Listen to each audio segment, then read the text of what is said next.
The dusty trunk lid slammed shut with such force that the sound echoed through the modest schoolhouse like a gunshot. And Willa Reynolds wondered if that was the last time she would ever close something in this God-forsaken Texas town with any sort of finality. It was the autumn of 1878, and Fort Davis had proven itself to be exactly what she had feared when she had first arrived 3 years ago. A remote outpost town nestled in the rugged Davis Mountains, where civilization seemed more like a rumor than a reality. The school board had sent her another letter that morning, informing her that, due to budget constraints, they could no longer guarantee her safety or a proper salary. It was the final straw after months of delayed payments, broken promises, and the general indifference of the town council toward education. At 24 years old, Willa had poured her heart into teaching the children of Fort Davis, but her heart was tired now, bruised by disappointment and loneliness. She folded another dress carefully, smoothing the worn cotton with trembling fingers. The afternoon sun slanted through the schoolhouse windows, casting long shadows across the empty desks where her students would sit come Monday morning. Only they would not find her there. She planned to catch the Wednesday stage to San Antonio, where her sister lived with her husband and 3 children. There, at least, she might find a position in a proper school, with regular pay and perhaps even some semblance of a social life. The sound of boots on the wooden steps outside made her pause. She was not expecting anyone. Most of the townspeople had already said their goodbyes, some with genuine sadness, others with polite indifference. She wiped her hands on her apron and turned toward the door just as it swung open. James Porter stood in the doorway, hat in hand, his tall frame silhouetted against the bright Texas sky. He was a cowboy who worked at the neighboring ranch, the Twisted Creek, and over the past 3 years she had seen him at various town gatherings. He was perhaps 26 or 27, with sun-weathered skin and eyes the color of strong coffee. Those eyes were fixed on her now with an intensity that made her breath catch. "Miss Reynolds," he said, his voice low and rough like gravel, "I heard you are leaving." "Word travels fast in Fort Davis," she replied, turning back to her packing. She did not want him to see the emotion on her face. She had always maintained a professional distance from the men in town, knowing that any hint of impropriety could ruin her reputation and career. "Too fast, it seems," he said, stepping inside. "I only just heard this afternoon and I rode straight here from the ranch. There is nothing to discuss, Mr. Porter. My decision is made." She heard him move closer, his footsteps deliberate and measured. When she glanced over her shoulder, she found him standing beside her open trunk, looking down at her carefully folded belongings with something like distress on his weathered face. "You cannot leave," he said simply. Willa felt a flash of irritation. "I beg your pardon." "I assure you I can do exactly as I please." "That came out wrong," James said quickly, setting his hat on one of the student desks. "What I meant to say is that I do not want you to leave. This town needs you. The children need you." "The town has made it abundantly clear that they can manage without me," Willa said, her voice sharper than she intended. "The school board has cut my salary twice this year. I can barely afford to eat, let alone maintain proper housing. I have given this place everything I have, and I have nothing to show for it but empty promises and bruised pride." James was silent for a moment, and when she looked at him again, she saw something raw and vulnerable in his expression. "What if someone in this town wanted you to stay for reasons that had nothing to do with teaching?" Her heart began to beat faster. "What are you saying?" Instead of answering, James reached into her trunk and began carefully removing the items she had just packed.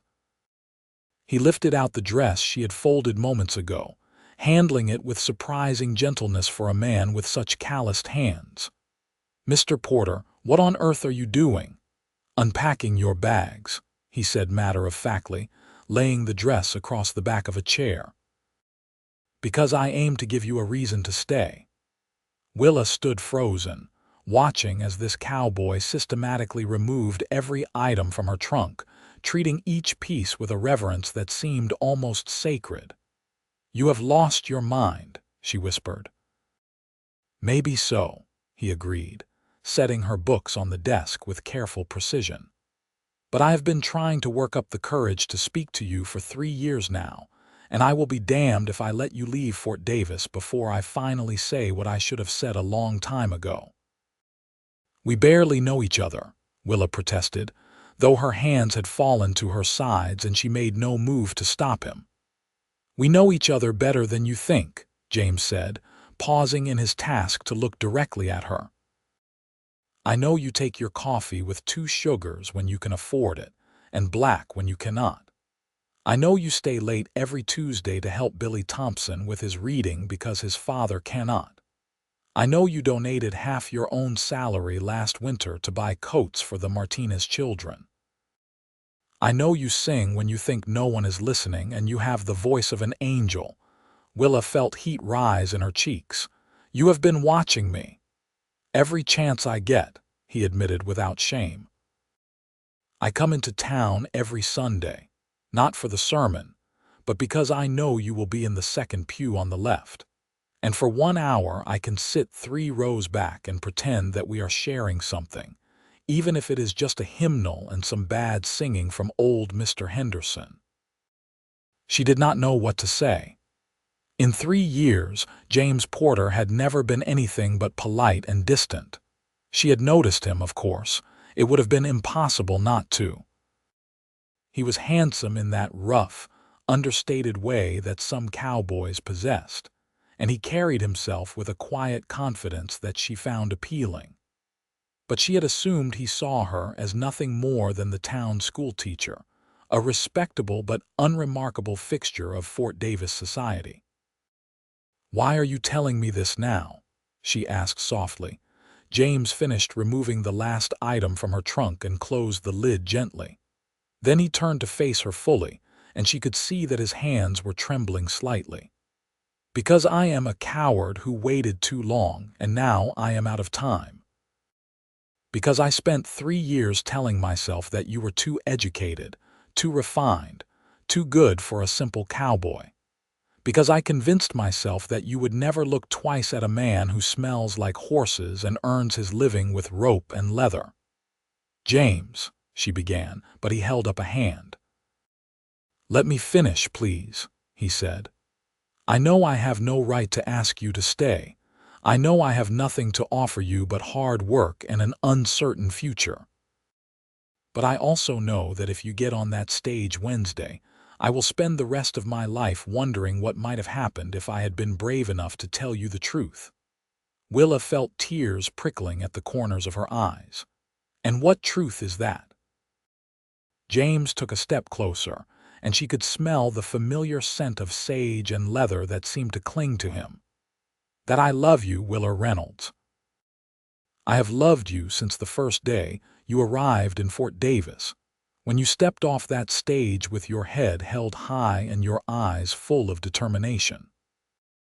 I loved you when you refused to back down from the school board, and I loved you when you sat with Sarah Mitchell all night when her mother was sick. I love the way you see the good in people, the way you fight for what you believe in, the way you never give up even when everything is working against you. You cannot ask me to stay just because you love me," Willa said, though her voice was barely a whisper now.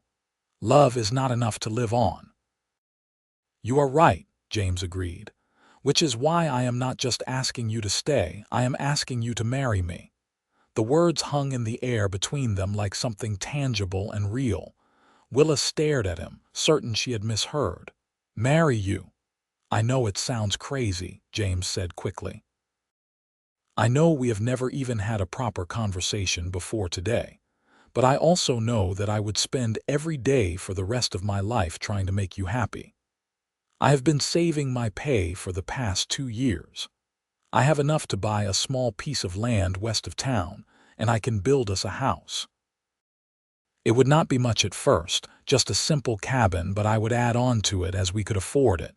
You could keep teaching if you wanted, or you could stop. We could start a family, or we could just be the two of us. Whatever you wanted, Willa. Whatever would make you happy. Willa turned away from him, pressing her fingers to her temples. This was madness. She could not marry a man she barely knew, no matter how sincere his declaration seemed. And yet, something in her chest was expanding, a warmth spreading through her that she had not felt in months, perhaps years. "I need to think," she said finally. "Of course," James said immediately. "Take all the time you need. The stage does not leave until Wednesday. That gives you 3 days. 3 days to decide the rest of my life," Willa said, and she could not keep the hint of hysteria from her voice. James picked up his hat and moved toward the door, then paused with his hand on the frame. "For what it is worth, I think you are making this more complicated than it needs to be. How can you say that? Marriage is the most important decision a woman can make." "I know," he said gently. "But sometimes the heart knows things that the head cannot understand yet. Ask yourself this, Willa. When you think about leaving Fort Davis, does it feel like freedom or like running away?" He left before she could answer, and the question lingered in the empty schoolhouse long after his footsteps had faded. Willa sank into her chair, staring at her unpacked belongings scattered across the room. Everything she owned was laid out before her like evidence of a life half-lived. A few dresses, some books, teaching supplies, a silver locket that had belonged to her mother. This was all she had to show for 24 years of existence. But was that really true? She thought of her students, the way their faces lit up when they finally grasped a difficult concept. She thought of the Christmas pageant last year, when even the roughest ranch hands had tears in their eyes watching their children perform. She thought of the garden she had started behind the schoolhouse, the way the whole community had come together to help her plant and tend it. She thought of Sunday services and summer picnics, and the 4th of July celebration, where she had danced with nearly every man in town, except the one she had wanted to dance with.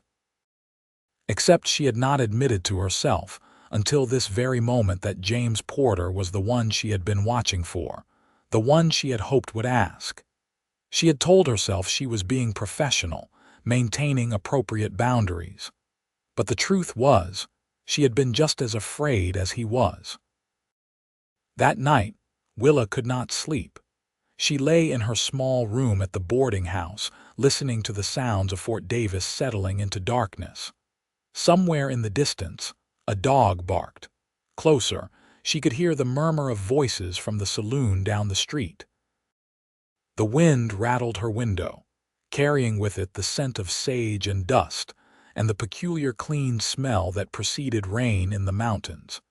She thought about San Antonio, about her sister's comfortable home and the promise of steady employment. She thought about leaving behind the struggle and uncertainty of frontier life. But when she tried to imagine herself there, teaching in a proper school with regular pay and modern facilities, the image felt flat and colorless, like a painting instead of a life. Then she thought about James Porter, about the way his voice had cracked when he said he loved her. She thought about his calloused hands carefully unpacking her trunk, treating her possessions like treasures. She thought about 3 years of Sundays, of sitting in that church pew, never knowing that he was 3 rows back, watching her with longing. The next morning, Willa woke with a sense of purpose. She dressed carefully in her best day dress, a deep blue cotton that brought out the color of her eyes, and pinned her honey-colored hair in a simple but neat style. Then she walked to the Twisted Creek Ranch. It was a 6-mile walk from town, but the morning was cool and pleasant, and she needed the time to organize her thoughts. The ranch appeared gradually as she crested a rise, a sprawling operation with a main house, several barns, and a bunkhouse. Cattle dotted the surrounding pastures, and she could see several men working in the corrals. One of them spotted her approaching and called out to the others. By the time she reached the yard, James was striding toward her, his face a mixture of hope and anxiety. "Willa," he said, slightly breathless, "I did not expect you to come here." "I needed to see where you work," she said simply. "If I am going to consider your proposal, I need to understand your life." Something blazed in his eyes, but he only nodded. "Let me show you around." He introduced her to the ranch owner, a gruff but kind man named Samuel Davis, who had founded the town that bore his name. Samuel seemed delighted by her visit and insisted on showing her the new irrigation system they were installing. James then took her to the stables, where she met his horse, a sturdy bay gelding named Copper. "I raised him from a colt," James said, running his hand along the horse's neck. "Got him the same year you came to Fort Davis, actually." I always thought there was something symbolic about that, though I could never figure out what. Willa reached out tentatively to stroke the horse's soft nose. "Maybe it means you are good at nurturing things, at seeing potential and helping it grow." James looked at her with such tenderness that she had to glance away. "Is that what you see when you look at me?" "I am beginning to," she admitted. They walked to the edge of the ranch property, where a small creek tumbled over smooth stones and cottonwood trees provided shade. James pointed to a spot just beyond the creek, where the land rose gently toward the mountains. "That is where I want to build our house," he said. "I have been thinking about it for 2 years now, planning every detail. I want it to face east so you can see the sunrise from the kitchen window. I want a big porch where we can sit in the evenings. I want a separate room that could be your study, with shelves for all your books and a desk where you can prepare your lessons. Or write if you prefer. Or do whatever you want, really. It would be your space." Willa could picture it so clearly that it took her breath away. She could see the house he described, could almost feel the morning sun on her face as she stood at that kitchen window. But more than that, she could see him there beside her, solid and real and true. "Why me?" she asked quietly. "You could have any woman in Fort Davis," James laughed, but there was no humor in it. "I do not want any woman in Fort Davis. I want you. I want your strength and your passion and your stubborn insistence that the world can be better than it is.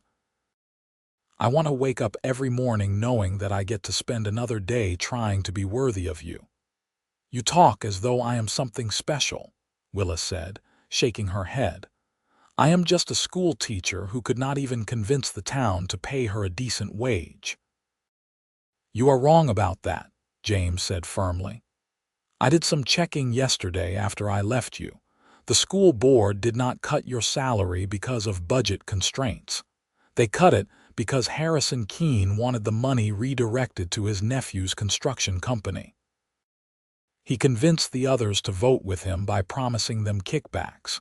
It had nothing to do with your value as a teacher and everything to do with corruption." Willa felt anger surge through her. "How do you know this?" "Samuel Davis is on the town council, and he voted against it. He was furious when he found out you were leaving because of it. He is planning to bring it up at the next meeting, but that is not until the end of the month." "So I was right to leave," Willa said bitterly. "This town is impossible." "No," James said, taking her hand. It was the first time he had touched her, and the contact sent a shock through her entire body. "This town is imperfect, like every place full of imperfect people. But it is also full of families who love their children and want them to have better lives. It is full of people who came here with nothing and built something. It is full of possibility, Willa, just like you." She looked down at their joined hands, his so much larger than hers, roughened by work but gentle in their grip. "I am afraid," she whispered. "Of what?" "Of making the wrong choice. Of staying for the wrong reasons or leaving for the wrong reasons."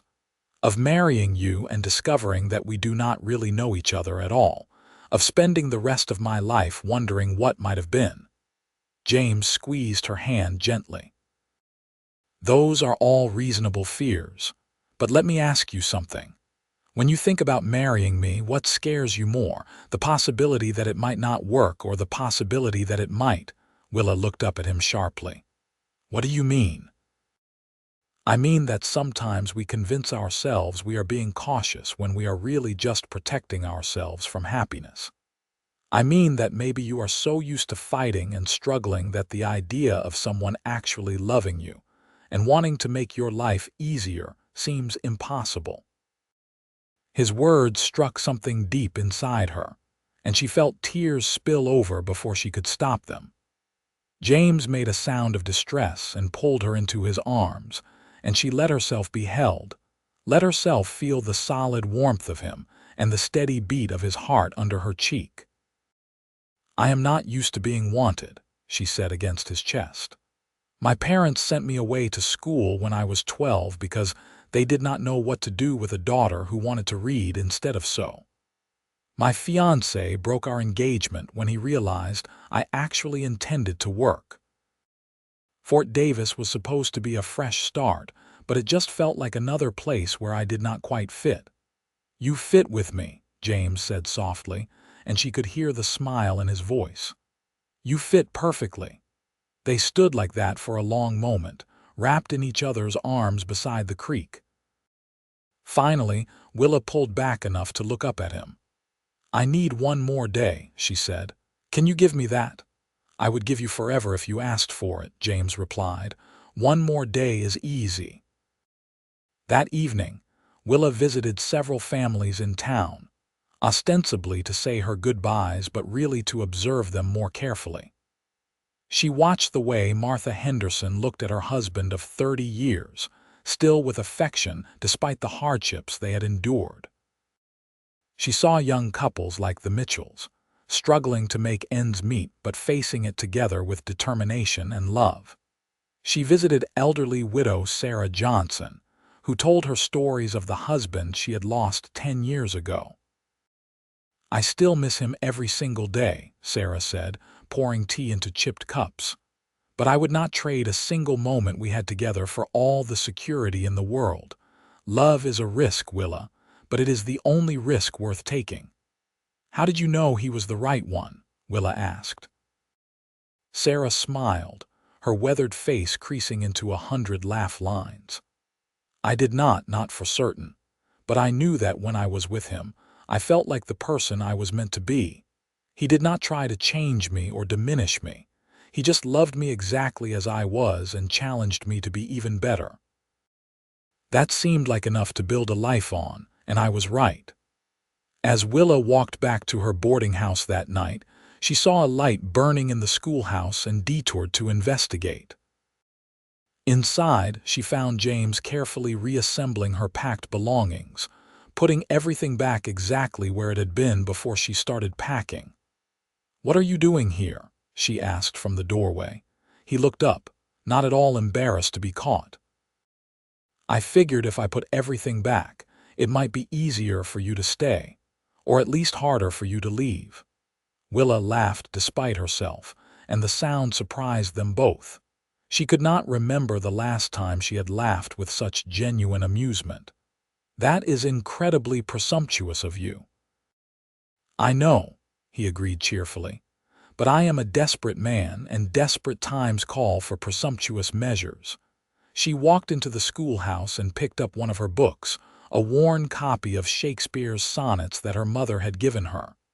"Did you read this while you were putting it away?" James had the grace to look sheepish. "I might have looked at it. I am not much of a reader, but I liked the one about love not altering when it alteration finds. That seemed true." Willa opened the book to Sonnet 116, reading the familiar words with new eyes. "Love is not love which alters when it alteration finds, or bends with the remover to remove. Oh no, it is an ever-fixed mark that looks on tempests and is never shaken." "That is the one," James said softly. Is that what you are looking for, Willa? An ever-fixed mark? I think so, she said. I think I have spent so long feeling temporary, like I could be removed or replaced at any moment. I want to feel permanent. I want to feel like I matter. You matter to me, James said, moving closer. You matter so much that I cannot imagine my life without you in it anymore. These past 3 years, just knowing you were in town, just catching glimpses of you now and then, it was enough to get me through the hard days. But now that I have told you how I feel, I cannot go back to that. I cannot go back to loving you from a distance. Willa set down the book and looked at him, really looked at him. She saw a good man, honest and hardworking. She saw someone who had been patient enough to wait 3 years, brave enough to risk rejection, and romantic enough to unpack her bags one item at a time. She saw a future that was uncertain and probably difficult, but also full of possibility. Ask me again, she said. Ask you what? To marry you. Ask me properly, James Porter. Understanding dawned on his face, followed by such joy that it transformed him. He dropped to one knee right there in the schoolhouse, taking her hand in both of his. Willa Reynolds, would you do me the extraordinary honor of becoming my wife? I promise to love you and respect you and support your dreams, whatever they may be. I promise to build you a home and fill it with as much happiness as I can manage. I promise to never take you for granted and to remind you every single day how much you mean to me. I cannot promise you riches or an easy life, but I can promise you my whole heart, for as long as it beats. Willa felt tears streaming down her face again, but this time they were tears of joy. Yes, she said. Yes, I will marry you. James surged to his feet and swept her into his arms, spinning her around until she was dizzy and laughing. When he finally set her down, they were both breathless and grinning like fools. When? He asked. When can we get married? I suppose there is no point in waiting, Willa said, feeling reckless and wonderful. I was supposed to leave on Wednesday. We could get married on Wednesday instead. That is 3 days away, James said. Can we plan a wedding in 3 days? I do not need a big wedding, Willa said. I just need you and a preacher and maybe a few witnesses. You deserve more than that, James protested. You deserve flowers and a beautiful dress and a celebration. Willa cupped his face in her hands, marveling at the scrape of stubble against her palms.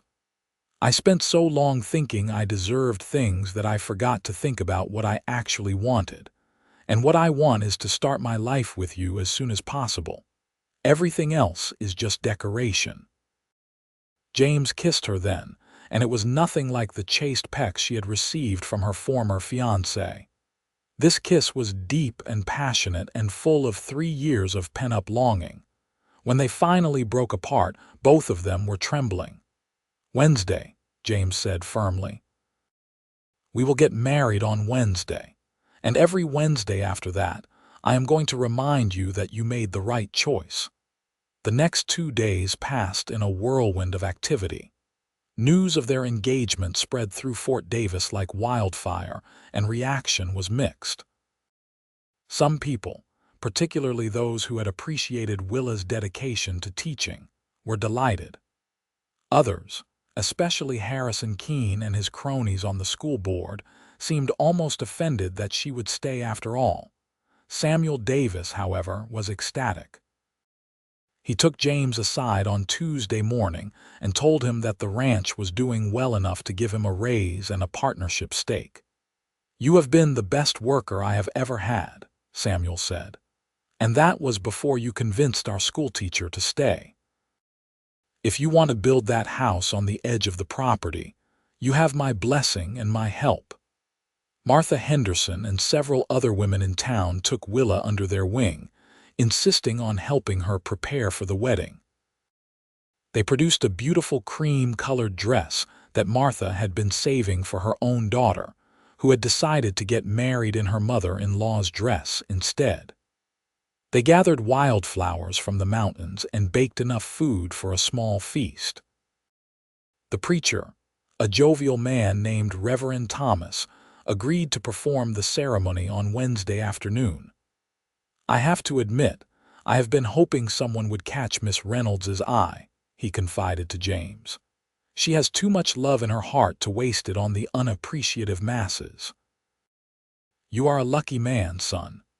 "I know," James said simply. Wednesday dawned clear and beautiful, with a crispness to the air that promised autumn was truly arriving. Willa woke in her boarding house room and realized it would be the last time she slept there. Tonight she would be Mrs.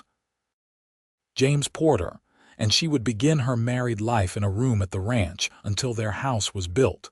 The thought should have terrified her.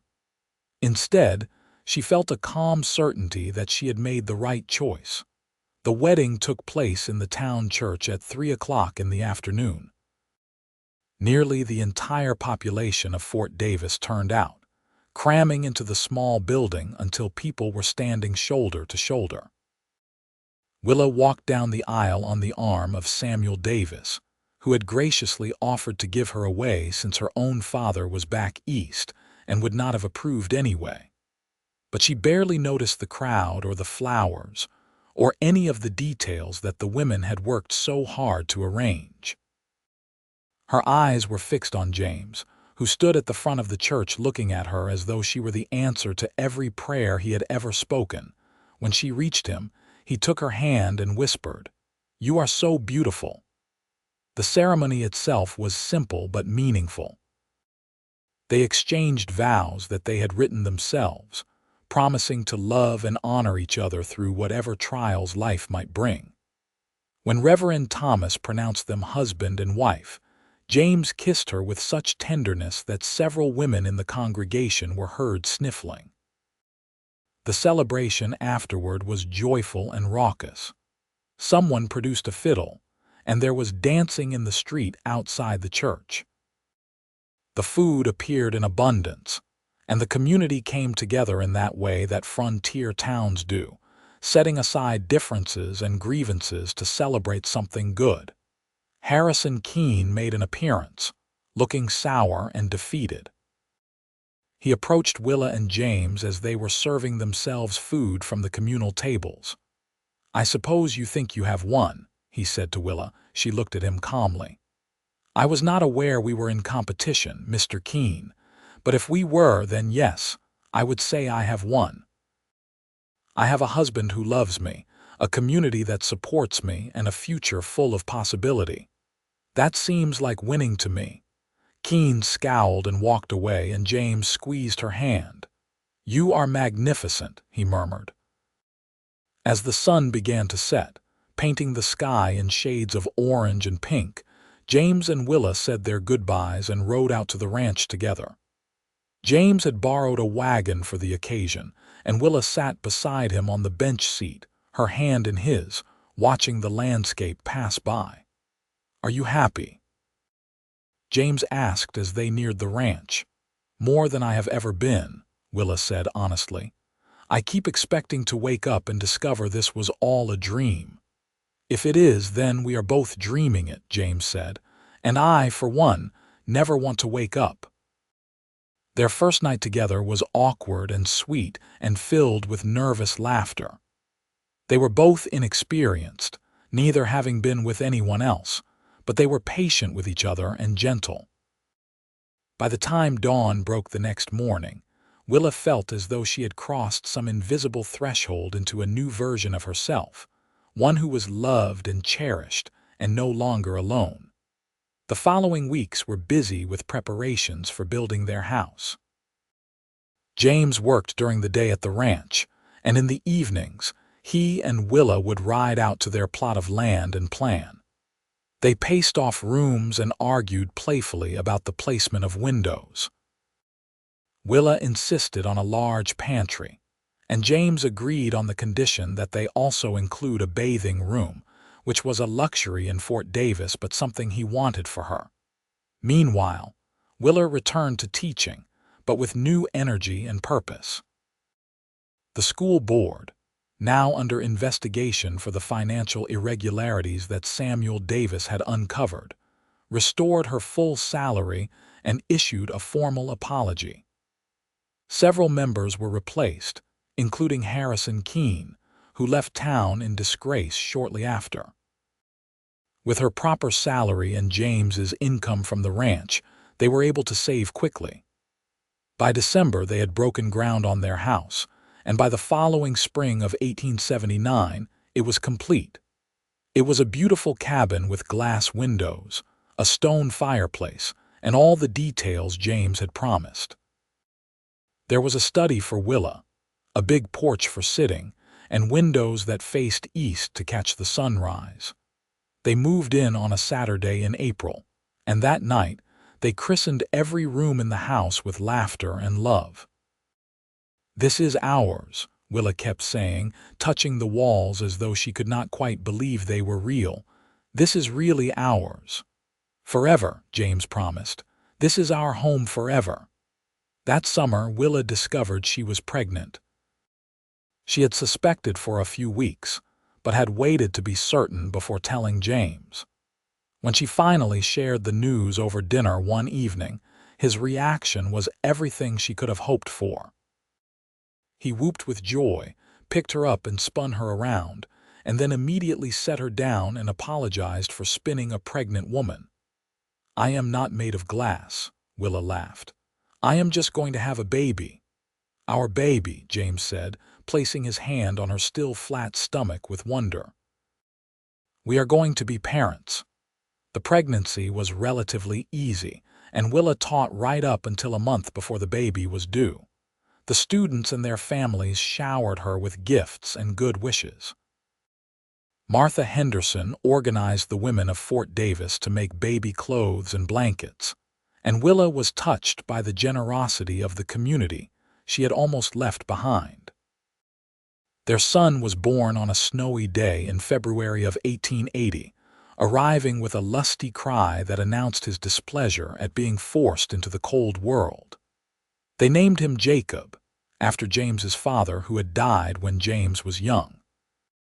Jacob had his father's dark eyes and his mother's determined chin, and from the very beginning, he was the center of their world.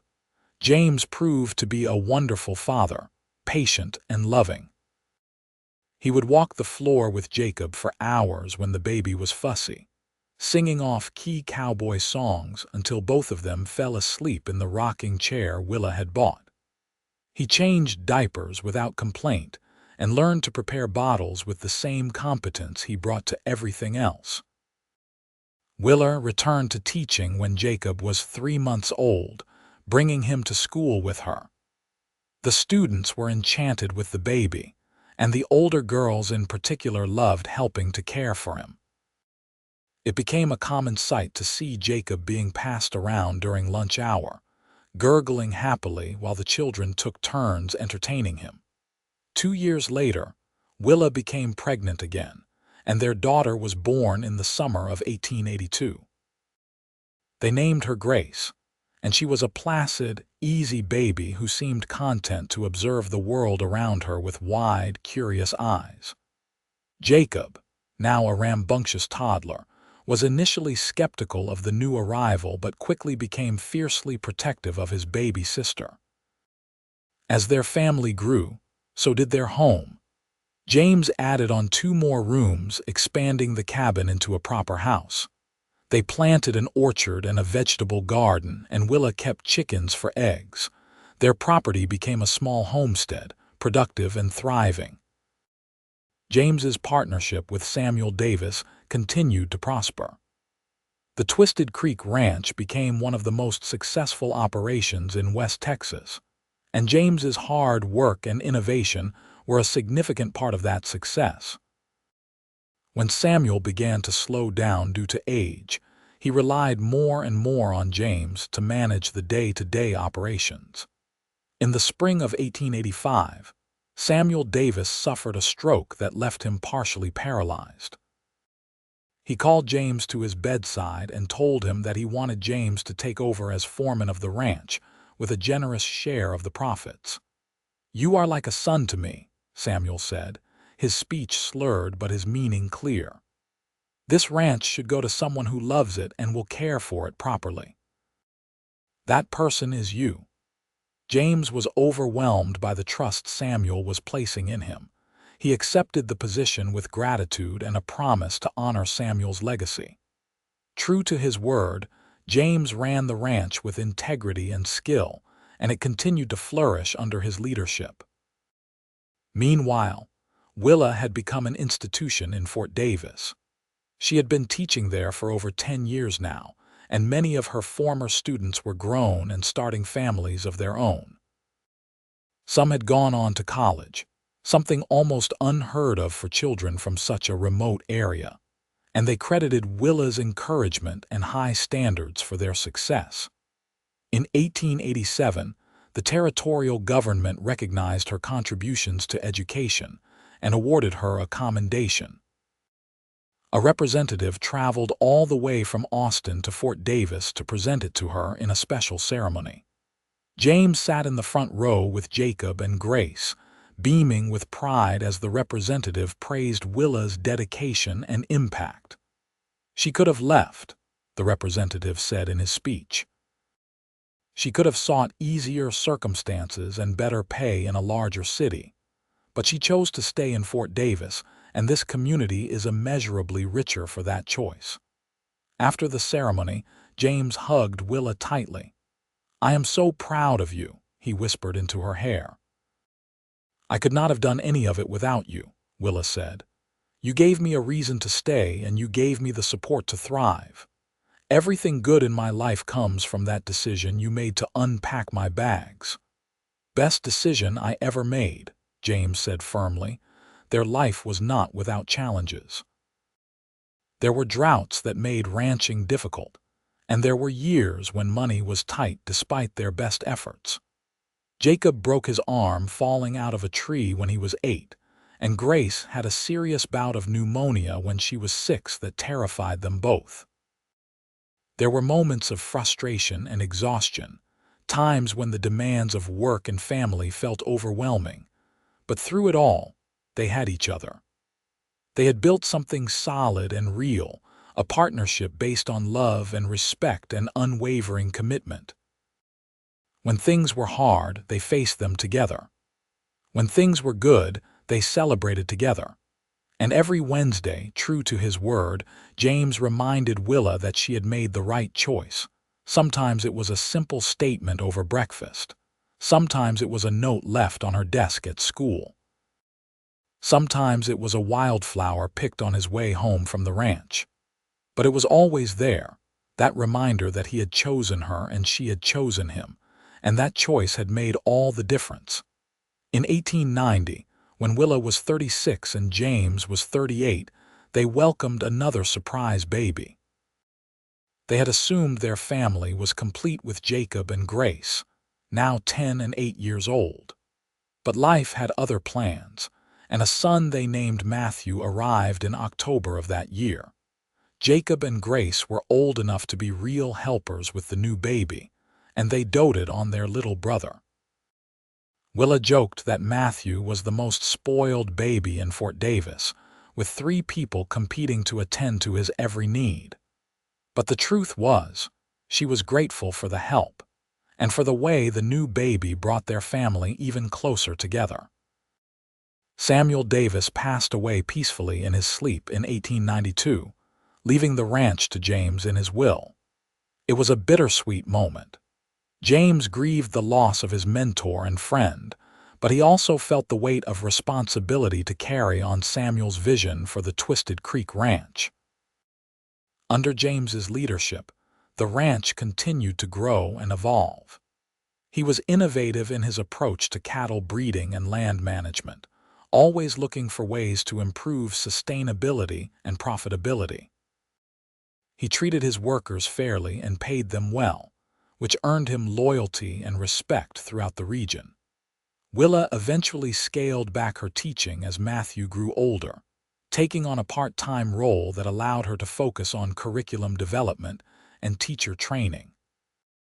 The town had grown enough to support multiple teachers now, and Willa took great satisfaction in mentoring the next generation of educators.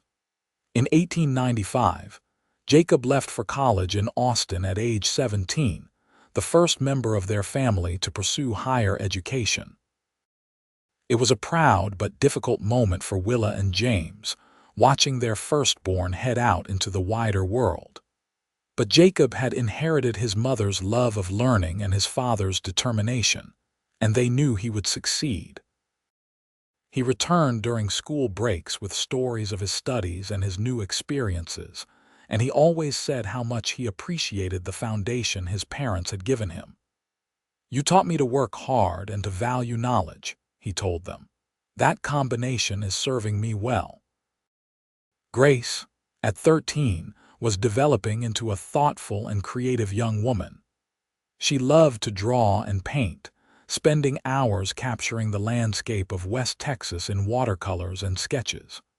Willa encouraged her artistic pursuits while also ensuring she received a solid education. James built her a small studio space in the barn where she could work undisturbed.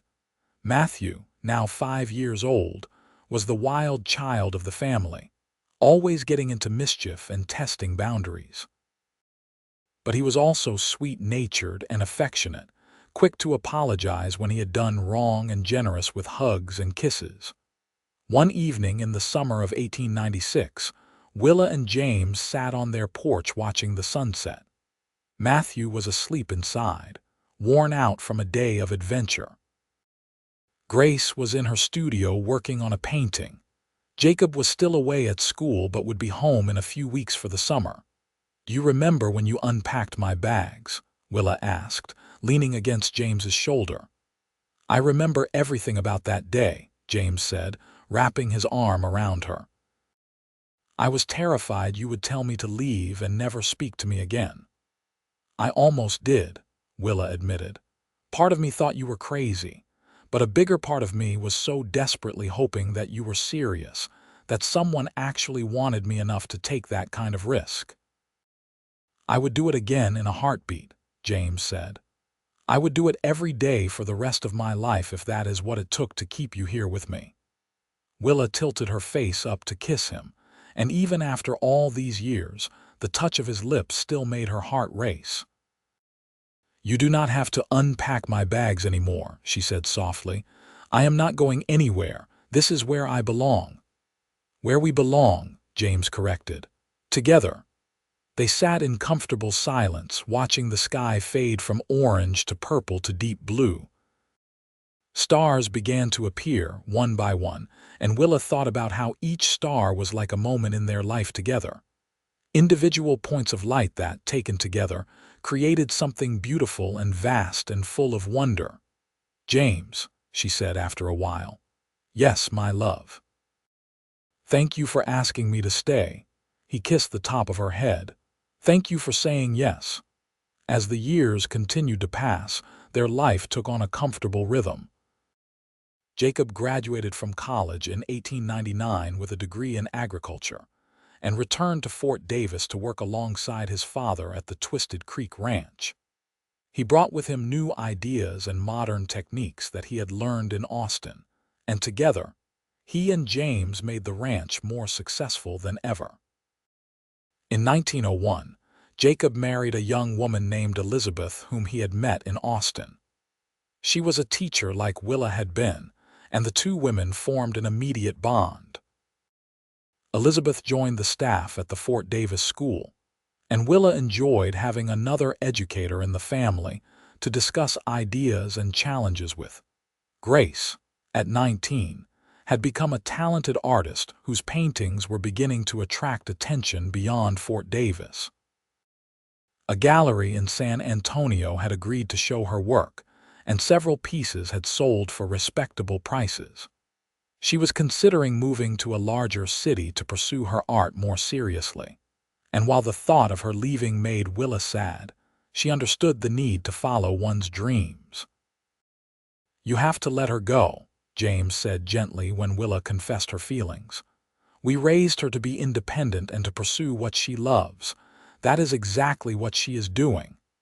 "I know," Willa said, "but knowing it intellectually and accepting it emotionally are two different things."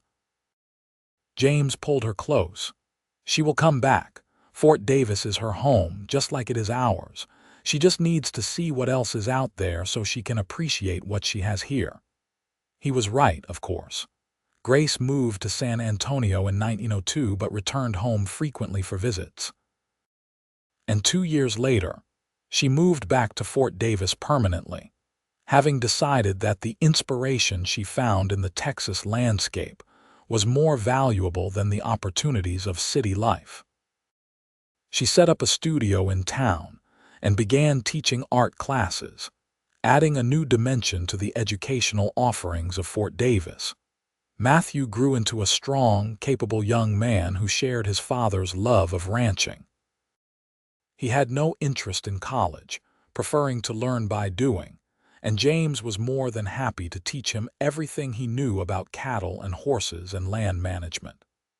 By the time Matthew was 18, he was essentially running his own section of the ranch with skill and confidence.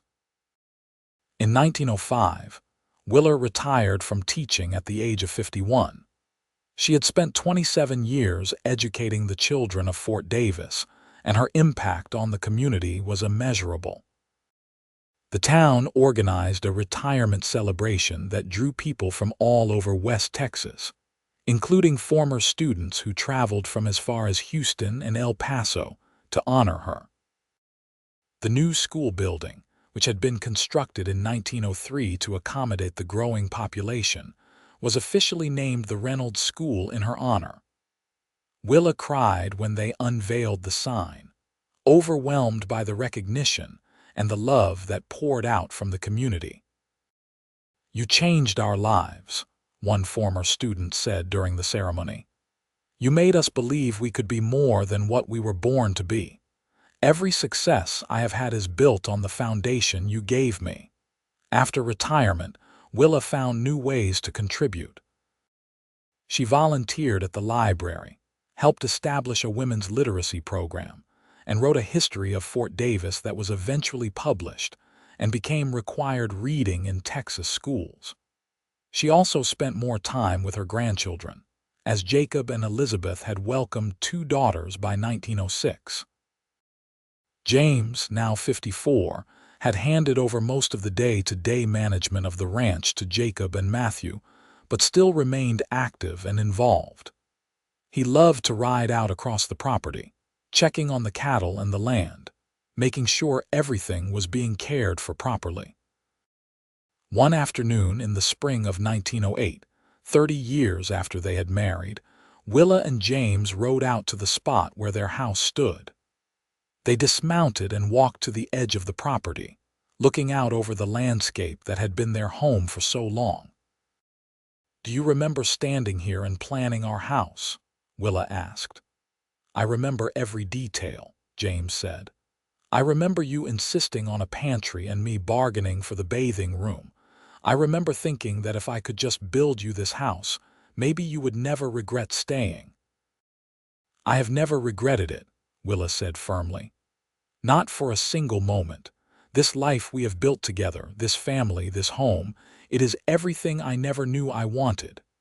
James wrapped his arms around her from behind, and they stood together watching the sun set over the mountains. "I love you, Willa Porter," he said. "I have loved you for more than 30 years, and I will love you until my last breath and beyond." "I love you too," Willa said, covering his hands with hers. "Thank you for seeing me when I could not see myself. Thank you for being patient and brave and foolish enough to unpack my bags." "It was not foolish," James said. "It was the smartest thing I ever did." They stood there until the stars came out, holding each other and marveling at the life they had created from a single moment of courage and a leap of faith.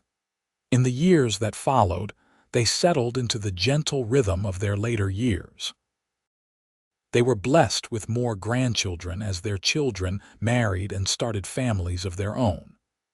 Their house became the gathering place for holidays and celebrations, always full of noise and laughter and love. Matthew married in 1910. bringing home a spirited young woman named Ruth who fit into the family as though she had always belonged.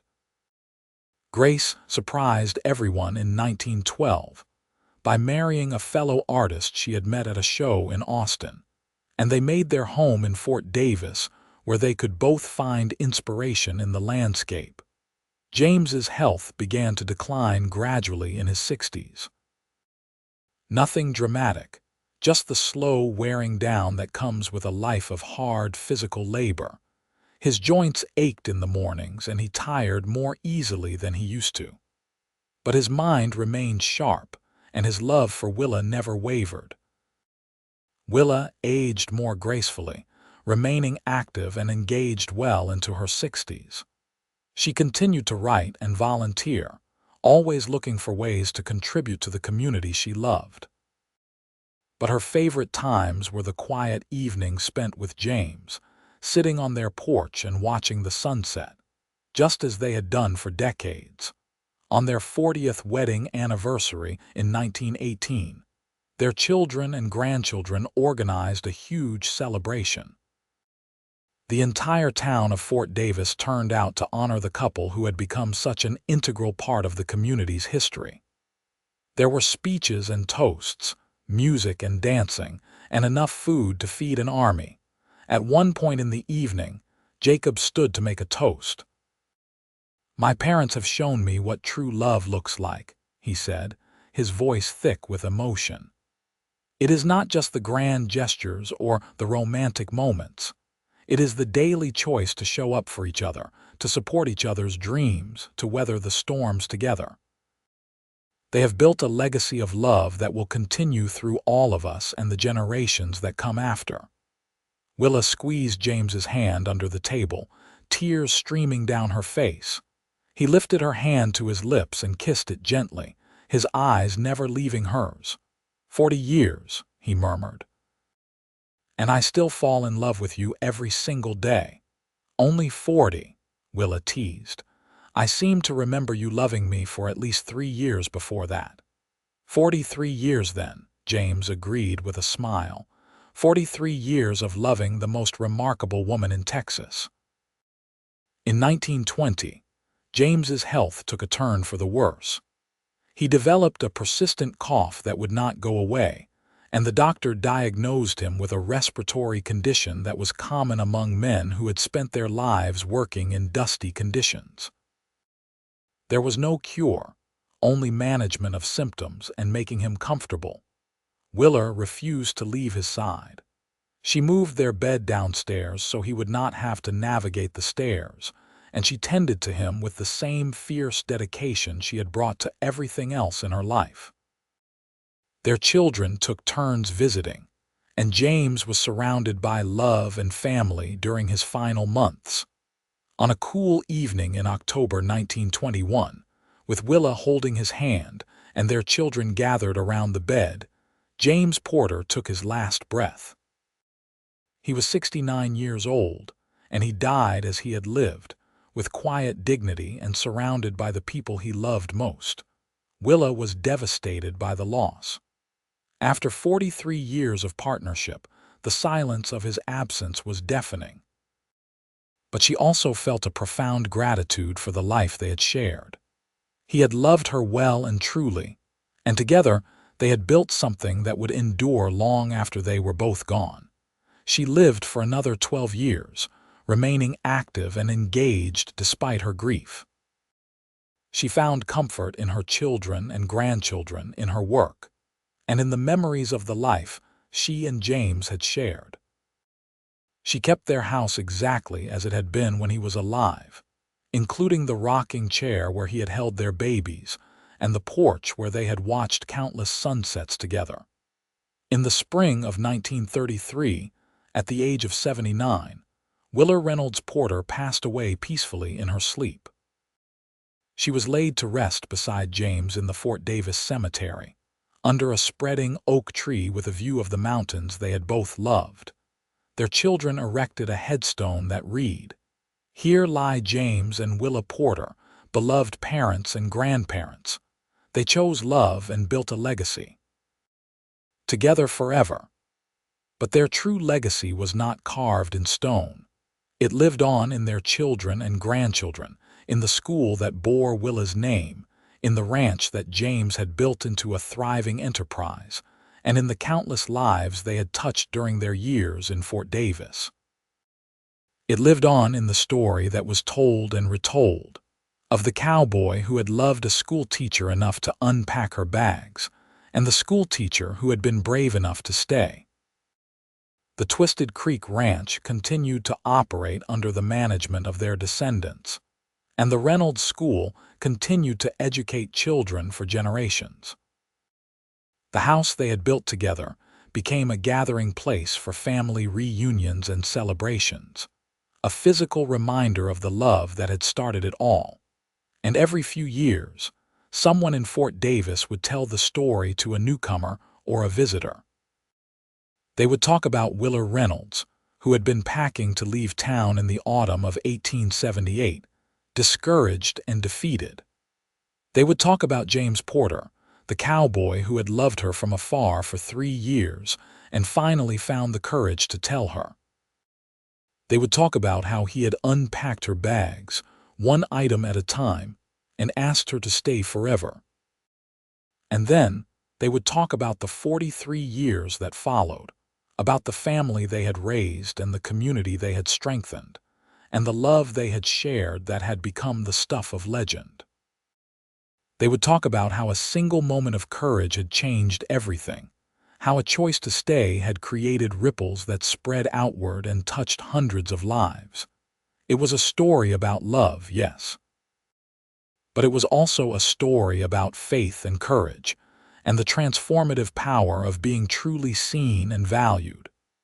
It was a story about second chances and new beginnings, and the incredible things that can happen when we are brave enough to take a risk on love. And in Fort Davis, Texas, in the shadow of the mountains where Willa and James had built their life together, that story lived on.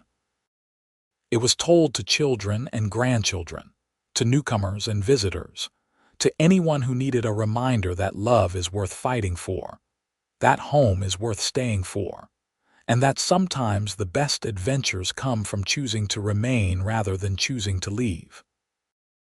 The Reynolds School still stood, educating new generations.